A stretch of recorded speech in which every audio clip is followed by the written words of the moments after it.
Now, because we're doing an IV push, we want to make sure that the IV is still a good IV. So we're going to give it a little swab here. Has your IV been bothering you at all? Has it been painful? Parcio says, no, it's been fine. So we're going to take our 3 ml flush, normal saline pre-filled, and we're going to get the air out of it here.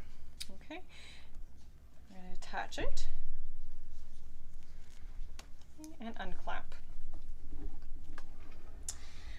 All right, so as we're pushing, we're just going to inspect the IV site, check for any burning, any leakage. Is this hurting at all? Is it puffing up? Is it swelling? Okay, is it leaking? Anything that is a bit concerning that it's not still in the vein, okay, and that it's going to the tissue instead.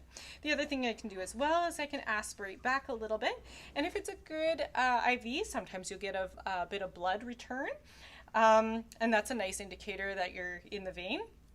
Sometimes you won't get blood back, and that's okay, as long as you do a really good check that there's no other issues with the IV. That it flushes nicely, I'm not having to apply a lot of pressure, and everything else is okay. Okay, so now that I'm happy that that IV is in situ, I can go ahead and give my medication. Make sure all the bubbles are out.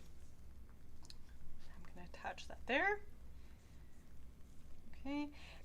Okay, so then we're going to give 0.5 mLs every 15 seconds. So we're going to push 0.5, and then I'm going to look up the clock, and I'm going to watch for 15 seconds to elapse. I'm also going to let my patient know I'm going to be standing here for a little while. I have to give this medication over 5 minutes.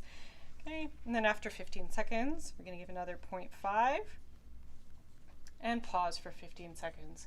So we're going to keep doing this, push and pause until the whole syringe has been instilled, which should be about 5 minutes.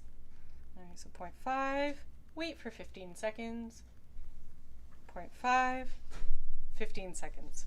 Okay, we would keep going until the whole medication is in. Okay, now there's still medication sitting inside here, inside the IV lock. So what we're going to have to do is we're going to have to flush that through. We don't want that to sit there. So again, we're going to take another flush. This time I took a 5 ml flush, but really you only need 3 mLs. This IV lock tubing holds about 0.5 mLs. So we really only have to flush slow for 0.5 mLs. Okay.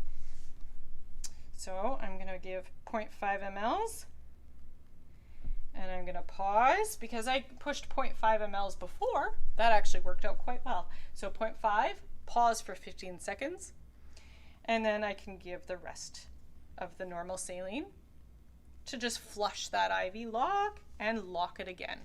Okay. You don't need to use a whole 5 mLs. You can use a 3 ml syringe. Okay. And then we would lock that. Okay, we would get rid of all our garbage. We would make sure that we sign our MAR. And of course, we would make sure that our patient is okay and to let us know if they have any side effects or any questions.